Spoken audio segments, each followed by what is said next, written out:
तीन तीन डॉग्स के साथ में रहना जितना क्यूट लगता है ना, उतना ही मुश्किल होता है घर को क्लीन रखना, क्योंकि एक साफ घर ही आपको सुकून दे सकता है।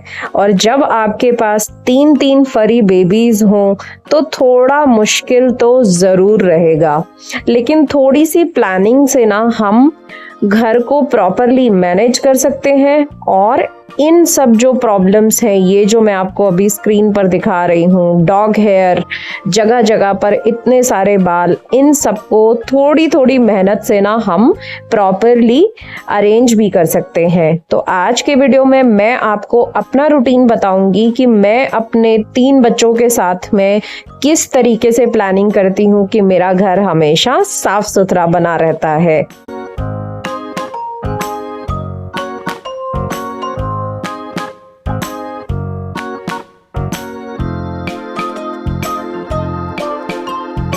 तो जैसा कि आपने देखा कि हर जगह, चाहे वो फर्नीचर हो, बेड हो, साइड टेबल हो या फिर फ्लोर हो, हर जगह आपको सिर्फ और सिर्फ डॉग हेयर ही नज़र आते हैं, क्योंकि हर सीज़न में इनका पूरा का पूरा कोट चेंज होता है। तो बाल तो उतरते ही हैं, लेकिन डेली रूटीन में भी इनके बाल काफ़ी सारे गिरते हैं।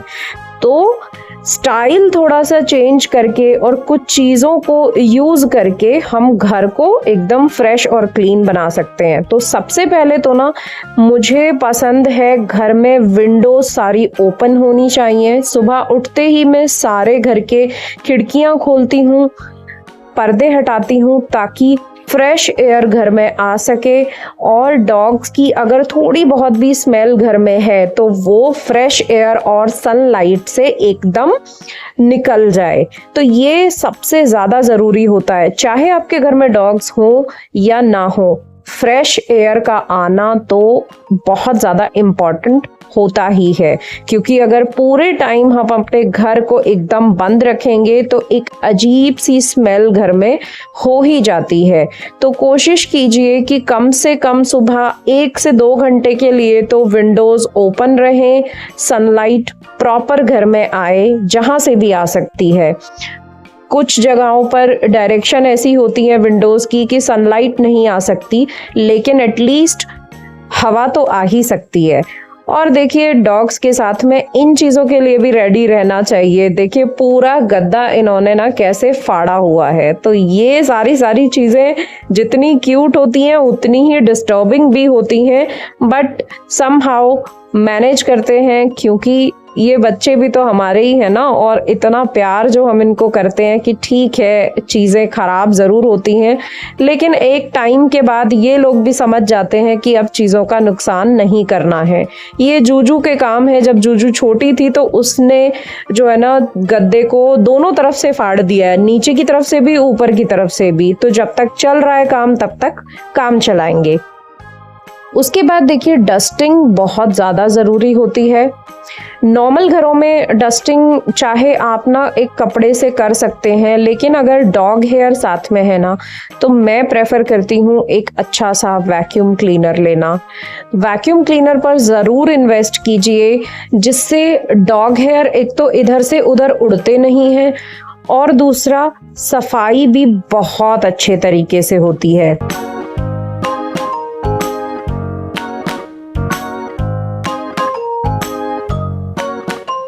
उसके बाद होता है बेडशीट्स को हर ऑल्टरनेट डे पर चेंज करना, क्योंकि जैसा कि आप लोगों को पता है कि मैंने इन बच्चों के लिए कोई भी एरिया जो है ना रिस्ट्रिक्ट नहीं किया हुआ है। कोई ऐसा स्पेस नहीं है जहाँ पर ना ये लोग ना बैठते हों, हर जगह बैठते हैं, तो थोड़ी थोड़ी स्मेल हो ही जाती है। तो मैं ऑल्टरनेट डे पर बेडशीट चेंज कर देती हूँ, जिससे बिल्कुल भी ना तो बेडशीट गंदी होती है और ना ही स्मेल आती है। और देखा आपने, बेडशीट जैसे ही मैंने बिछाई है तो जिनी कितनी जल्दी आके बैठी है उसके ऊपर। जूजू का भी यही हाल है, जिनी का भी यही हाल है। सिर्फ एक ब्रूनो है जो अभी थोड़ा सा शांत रहता है, क्योंकि वो काफ़ी अब एज उसकी बहुत ज़्यादा हो चुकी है, इसलिए वो ज़्यादा परेशान अब नहीं करता है। लेकिन ये दोनों उतनी ही चुलबुली हैं।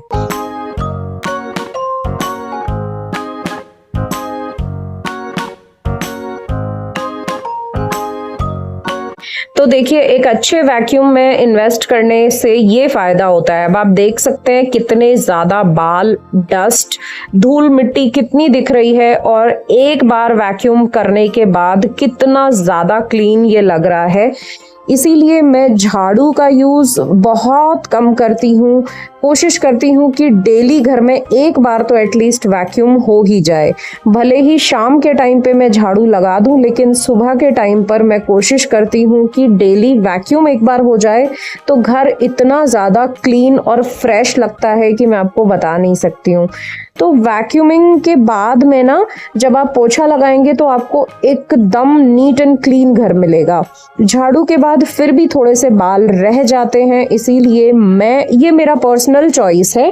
बाकी ज़रूरी नहीं है कि आपका भी यही चॉइस हो। आप अगर अच्छे से झाड़ू लगा पाते हैं तो बिल्कुल आप झाड़ू यूज़ कीजिए, लेकिन अगर आपको लगता है कि डीप क्लीनिंग करना है तो वैक्यूम में इन्वेस्ट करना बहुत ज़्यादा ज़रूरी होता है। तो मैंने एक अच्छे वैक्यूम में इन्वेस्ट किया, जिससे कि मैं काफ़ी ज़्यादा सैटिस्फाइड हूँ इसकी क्लीनिंग से, और मुझे थोड़ा सा ईजी भी लगता है इसको यूज़ करना, क्योंकि बार बार डस्ट पैन लेके घूमना नहीं पड़ता है, कूड़ा भरना नहीं पड़ता है बार बार, और बहुत अच्छे से जो है ना क्लीनिंग हो जाती है। देखिए, पूरा डस्टबिन भर गया है धूल, मिट्टी और डॉग हेयर से।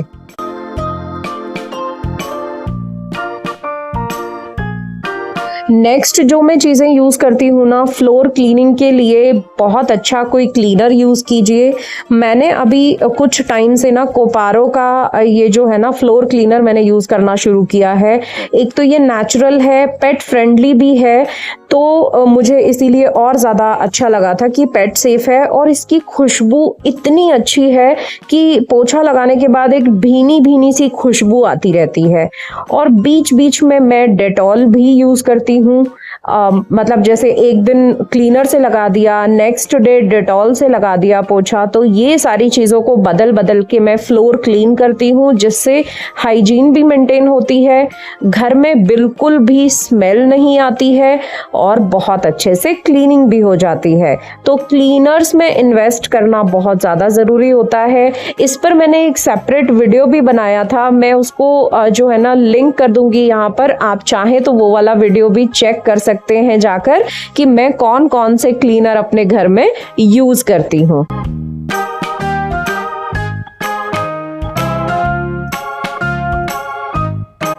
उसके बाद जो डॉग्स के लिए आप जो भी मैट्रेस, बेडशीट या ब्लैंकेट यूज करते हैं ना, उनको ऑल्टरनेट डे पर वॉश करना बहुत ज़्यादा ज़रूरी है। तो मैं कभी कभी डेली ही वॉश कर देती हूँ, और कभी कभी उनको ऑल्टरनेट डे पर तो हमेशा ही वॉश करती हूँ। चेंज करना बहुत ईजी भी रहता है, सफाई भी मेंटेन रहती है, और बच्चों के हाइजीन पॉइंट ऑफ व्यू से भी ये बहुत अच्छा होता है। उनको स्किन प्रॉब्लम्स थोड़ी सी कम होती हैं इससे।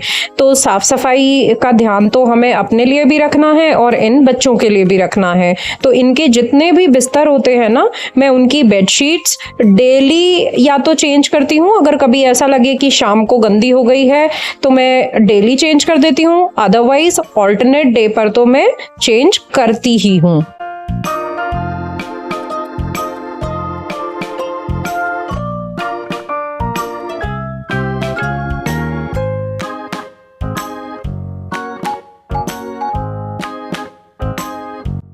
डॉग्स के साथ में सबसे ज़्यादा जो प्रॉब्लम होती है वो होती है इनके बालों की। तो इनके बालों को थोड़ा कंट्रोल करने के लिए ना डेली ब्रशिंग बहुत ज़्यादा ज़रूरी होती है। इससे दो फायदे होते हैं। एक तो इनके बाल थोड़ा सा कंट्रोल में रहते हैं, हम एक ही जगह पर जब ब्रश करके हटाएंगे तो वो बाल पूरे घर में थोड़े से कम फैलते हैं। दूसरा, इनकी स्किन भी जो है ना बहुत ही ज़्यादा हेल्दी रहती है, ब्लड सर्कुलेशन बहुत अच्छा होता है इससे, तो इनकी स्किन भी बहुत हेल्दी रहती है। और दूसरा, इनके बालों का जो टेक्सचर होता है ना वो बहुत ही ज़्यादा सॉफ्ट आता है। इसीलिए कोशिश करके 2 से 3 मिनट निकालिए एक बच्चे के लिए और अच्छे से ब्रशिंग कर दीजिए, जिससे कि बहुत ही बढ़िया रिजल्ट आपको मिलेगा। आपके बच्चों का फर भी जो है ना वो बहुत ही बढ़िया सॉफ्ट होगा, और दूसरा घर में भी थोड़े से बाल कम फैलेंगे। जो एक्स्ट्रा डेड बाल जो होते हैं ना वो वहीं की वहीं निकल जाते हैं, और हम उनको एक जगह पे या तो वैक्यूम से उठा लीजिए या झाड़ू और डस्टबिन से उठा लीजिए, तो बहुत ही बढ़िया ये एक सॉल्यूशन है।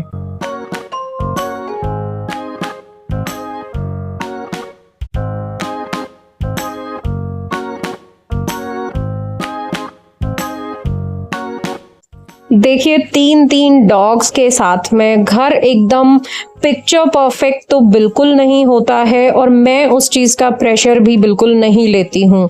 लेकिन हाँ, थोड़ी थोड़ी सी प्लानिंग, छोटी छोटी सी चीज़ें और थोड़ी सी मेहनत से घर को एक हैप्पी घर बनाने की कोशिश मेरी हमेशा रहती है। ज़रूरी नहीं है कि हर समय घर जो है ना 5 स्टार होटल की तरह चमकता रहे, क्योंकि ये घर है, यहाँ पर चीज़ें थोड़ी सी अस्त व्यस्त ही अच्छी लगती हैं। सजा हुआ तो हमेशा शोरूम ही होता है। इसीलिए मेरी कोशिश सिर्फ ये रहती है कि मेरा घर साफ सुथरा रहे। अगर थोड़ा सा मिसमैनेज भी है तो इट्स ओके, ये घर है, होटल नहीं है, शोरूम नहीं है। बच्चे हैं होंगे तो वो शरारतें भी करेंगे, घर फैलाएंगे भी, तो कोई बात नहीं। उनके साथ छोटे छोटे मोमेंट्स को एंजॉय करते हुए लाइफ को एंजॉय करना सीखिए। तो आई होप आप लोगों को आज का वीडियो पसंद आया होगा। पसंद आए तो लाइक एंड शेयर ज़रूर कीजिएगा, और अगर फर्स्ट टाइम विजिट कर रहे हैं तो चैनल को सब्सक्राइब भी कीजिएगा। मैं मिलती हूँ आपसे नेक्स्ट वीडियो में। Till then take care and bye bye.